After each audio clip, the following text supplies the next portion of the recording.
পড়াশোনার পাশাপাশি আপনি ফ্রিল্যান্সিং থেকে আয় করতে চাচ্ছেন, কিন্তু কনফিউজড যে আসলে আমার কি শেখা উচিত অথবা কি করলে আমার ফ্রিল্যান্সিং থেকে খুব দ্রুত আয় করা সম্ভব। আজকের ভিডিওতে আমি আপনাদেরকে এমন একটা সিক্রেট মেথড দেখাবো যে মেথডটা আসলে আমি নিজেও ব্যবহার করেছি এবং সেটা পারার কারণেই কিন্তু আমি আপওয়ার্কের টপ 10% পর্যন্ত যেতে পেরেছি এবং ফ্রিল্যান্সিং থেকে প্রায় কয়েক লাখ টাকা ইনকাম করতে পেরেছি। আজকের এই ভিডিওতে আপনাদের সেই সব কনফিউশনটা দূর করে দিব যে কিভাবে আপনি অলরেডি পারেন সেটা থেকেই আপনি আসলে ফ্রিল্যান্সিং করতে পারবেন, অথবা আপনি যদি একদমই কিছু না পারেন, মাত্র শুরু করতে চাচ্ছেন, কোন ক্যাটাগরি আপনার জন্য সব থেকে বেস্ট হবে, কি কি শিখলে খুব ফাস্ট ইনকাম করা পসিবল হবে। সবার আগে আমরা যে স্টেপটা নিব সেটা হচ্ছে গিয়ে আমরা পপুলার দুটি ওয়েবসাইট নিব, fiverr.com এবং upwork.com। আমরা যদি fiverr.com এ যাই, এখানে আমরা দেখতে পারবো যে এখানে কিছু ক্যাটাগরি দেওয়া আছে। ঠিক আছে, আমি যে কোনো একটা র্যান্ডম ক্যাটাগরি নিলাম। সাপোজ আমি ডিজিটাল মার্কেটিং শিখতে চাচ্ছি, আমি এখন ডিজিটাল মার্কেটিং ক্লিক করলাম। এই যে এখানে কিন্তু ডিজিটাল মার্কেটিং এর বাকি ক্যাটাগরিগুলো অলরেডি দেওয়া আছে, যে suppose SEO, social media marketing অথবা video marketing, e commerce marketing, এই যে এগুলো দেওয়া আছে। ফর এক্সাম্পল আমি এখান থেকে ভাবলাম যে ইমেল মার্কেটিংটা একটু সহজ হতে পারে আমার জন্য, আমি ইমেল মার্কেটিং শিখবো। তাহলে আমি ফার্দার ইমেল মার্কেটিং এর ভিতর গিয়ে দেখবো যে কোন ক্যাটাগরিটা আছে। আমি যদি এবার ইমেল মার্কেটিং এর ভিতরে আসি, তাহলে কিন্তু এখানে দেখবো এই যে দেখেন এর ভিতরেও ফার্দার কিছু ক্যাটাগরি আছে, যেমন email automation, email platform support, campaign management, cold emails, ব্লা।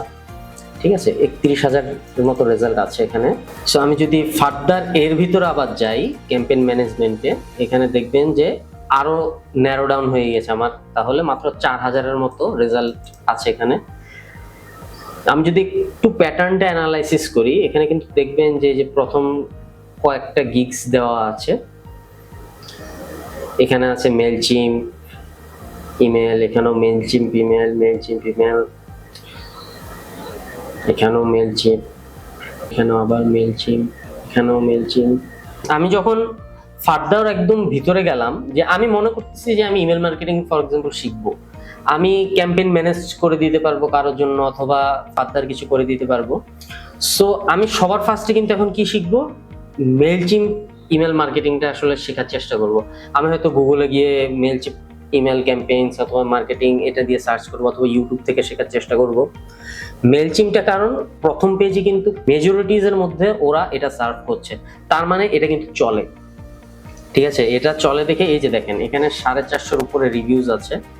তো $10 মতো যদি পার অর্ডারে যদি সেল আসে, তাহলে এটা মোর দেন $4,500। এখানে এবার আমরা আসি যে ফার্দার কি কি ক্যাটাগরি আছে। আসলে ট্রেন্ডিং এর মধ্যে আছে এখানে, যে যেগুলো সব থেকে ট্রেন্ডিং চলতেছে সেগুলো কিন্তু এখানে চলে আসে। আপনি কি বুক ডিজাইনিং পারেন, আপনি কি বুক এডিটিং পারেন, অথবা এখান থেকে ই কমার্স অথবা ড্রপশিপিং রিলেটেড কিছু পারেন। এখানে আবার গ্রাফিক্স ডিজাইনিং রিলেটেড যদি কিছু হয়, সেক্ষেত্রে কিন্তু এই যে দেখেন এখানে গ্রাফিক্স ডিজাইনিং রিলেটেড ফার্দার দেওয়া আছে। আপনি যদি রাইটিং পারেন তাহলে writing related, video editing related যদি কিছু পারেন সেক্ষেত্রে এই যে ভিডিও অ্যান্ড অ্যানিমেশন ক্যাটাগরিতে দেখতে পারেন। মিউজিক রিলেটেড যদি কিছু পারেন সেক্ষেত্রে মিউজিক আছে, বিজনেস আছে, বিভিন্ন ক্যাটাগরি আছে এখানে। সো মেইনলি আপনি ফ্রিল্যান্সিং করার আগে সবার আগে যে জিনিসটা চেক করবেন, যে যাই আপনি শিখতে চাচ্ছেন অথবা যাই আপনি পারেন, অলরেডি পারেন, সেটা এখানে অ্যাভেলেবেল আছে নাকি। ফর এক্সাম্পল আপনি অ্যাকাউন্টিং পারেন অথবা ফিনান্স রিলেটেড কিছু পারেন। ঠিক আছে, আপনি কিন্তু এখানে এই যে ফিনান্স ক্যাটাগরি আছে দেখেন, এখানে এই যে ট্যাক্স রিটার্নস, ট্যাক্স এনিথিং, অথবা মিউজিক পারেন, মিউজিক রিলেটেড আছে, ডিজিটাল মার্কেটিং রিলেটেড কিছু যদি পারেন এখানে করতে পারবেন। মূলত শিখার আগে সবার আগে আপনার ক্যাটাগরি চেক করে নেওয়াটা সব থেকে বেশি ইম্পর্টেন্ট, যে যাই পারেন অথবা শিখতে চাচ্ছেন সেটা আসলে এখানে আছে কিনা। কারণ এখানে এই ক্যাটাগরির মধ্যে যেগুলো আছে, এখানে সব থেকে টপ সেলিং যে পয়েন্টগুলো সেই ক্যাটাগরিগুলো আছে এখানে। আর আপনি যদি ফার্দার ন্যারো ডাউন করতে চান, আরেক স্টেপ আগিয়ে যেতে চান, সেক্ষেত্রে একটা অ্যাডভাইস অথবা একটা টিপস আপনাদেরকে শিখিয়ে দিব। প্রত্যেকটা ক্যাটাগরির মধ্যেই দেখেন নিউ আছে। ফর এক্সাম্পল আপনি এআই রিলেটেড কিছু পারেন, এআই ওয়েবসাইট পারেন অথবা মোবাইল অ্যাপস বানাতে পারেন। এখানে যে প্রোগ্রামিং অ্যান্ড টেক এর মধ্যে যে এই ক্যাটাগরিটা নতুন এসেছে, সো এগুলোর মধ্যে কম্পিটিশন সাধারণত অন্যান্যগুলোর থেকে কম হয়।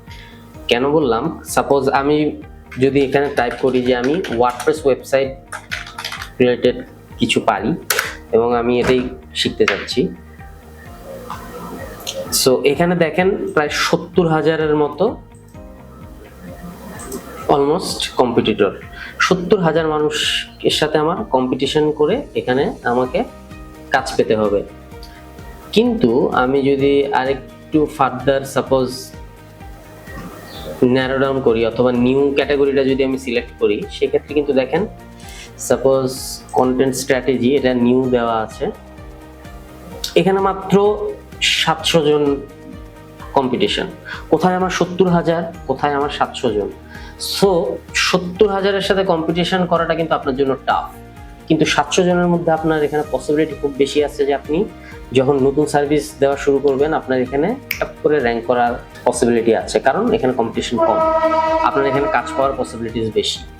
সো আপনি এইদার ফ্রিল্যান্সিং শিখতে চাচ্ছেন, যে কোনো কিছু আপনি শিখার আগে কিন্তু মাস্ট এইখানে থেকে এসে যে ওই ক্যাটাগরিটা এখানে এক্সিস্ট করে নাকি না। আমি গ্রাফিক্স ডিজাইনিং শিখতে যাচ্ছি, আমি ডিজিটাল মার্কেটিং রিলেটেড কিছু শিখতে যাচ্ছি, অথবা আমি পারি, এইদার ওয়ে দুইটার ক্ষেত্রে কিন্তু সেম সলিউশন। আমি যদি পেরে থাকি তাহলে আমি অলরেডি আজকের থেকে ফ্রিল্যান্সিং করতে পারবো যদি এখানে অ্যাভেলেবেল থাকে। ফর এক্সাম্পল আমি ওয়েবসাইট বানাতে পারি, ওয়ার্ডপ্রেস ওয়েবসাইট যেটা আমি সার্চ দিলাম সেটা আমি পারি। আমি কিন্তু এখান থেকে তাহলে ওয়ার্ডপ্রেস ক্যাটাগরিতে কিন্তু আমি ওয়েব ফ্রিল্যান্সিং শুরু করতে পারবো, ঠিক আছে। অথবা ইমেল মার্কেটিং পারি, আমি এখান থেকেই শুরু করতে পারবো। আর যদি আমি না পারতাম, একদম শুরু থেকে আমাকে শিখতে হতো, সেই ক্ষেত্রে কিন্তু সেম স্ট্র্যাটেজি। কি এখানে আদৌ আছে কিনা, এখানে যে কম্পিটিশন কিরকম, এখানে যদি অ্যামাউন্ট খুব বেশি থাকে, যে রেজাল্টে অ্যামাউন্টটা খুব বেশি, সেই ক্ষেত্রে আপনাকে বুঝে নিতে হবে যে কম্পিটিশন অনেক বেশি, সেখানে আপনার ইনকাম করার পসিবিলিটি কম, আপনার সময় লেগে যাবে। যেখানে আপনার হাজার হাজার ফ্রিল্যান্সার একই জিনিস একই সার্ভিস দিচ্ছে, আপনার সেখানে অ্যাজ এ নতুন ফ্রিল্যান্সার কিন্তু পারফরমেন্স হওয়ার পসিবিলিটিস খুবই কম। সেই ক্ষেত্রে চেষ্টা করবেন যে নিউ যে ক্যাটাগরিগুলো দেওয়া আছে সেগুলোর মধ্যে কিছু একটা শিখার, অথবা সেগুলা যদি পেরে থাকেন ইমিডিয়েটলি শুরু করার। কেন? কারণ কম্পিটিশন কম, আপনার র্যাঙ্ক করা এবং এখান থেকে কাজ পাওয়ার পসিবিলিটি অনেক ফাস্ট।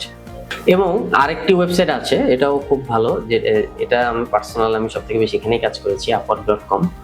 সো upwork.com-ও কিন্তু আমি যদি হায়ার ফ্রিল্যান্সার্সে যাই, এই যে সেম ক্যাটাগরিজ এখানে দেখা যাবে, এক্সপ্লোর মোড থেকে আমি সবগুলো ক্যাটাগরি দেখতে পারবো।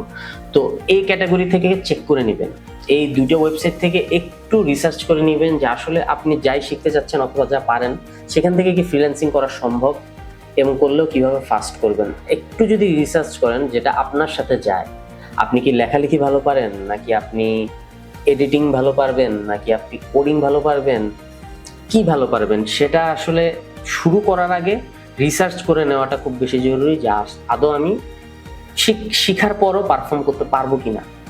না হলে যে জিনিসটা হবে, আপনি শিখবেন কিন্তু শিখার পর কাজ পাবেন না।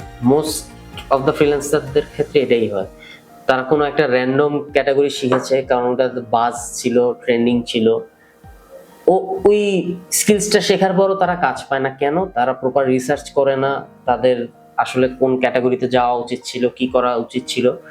আপনাদের ক্ষেত্রে সেই ভুলটা হবে না, কারণ আপনারা অলরেডি ভিডিওটা দেখে ফেলেছেন। সো যদি ভিডিওটা ভালো লাগে সাবস্ক্রাইব করবেন। আপনার যদি ফ্রিল্যান্সিং রিলেটেড আরো ফার্দার কোনো কোয়ারিজ থাকে যে এরপরের স্টেপসগুলো আসলে কি হবে, তাহলে সেক্ষেত্রে কমেন্ট করতে পারেন। এছাড়া আপনার যদি কোনো পার্সোনালি হেল্প লাগে সেক্ষেত্রে কিন্তু আমার যে কোনো সোশ্যাল মিডিয়া অ্যাকাউন্টে নক করতে পারবেন। দেখা হবে নেক্সট ভিডিওতে ইনশাল্লাহ। আসসালামু আলাইকুম।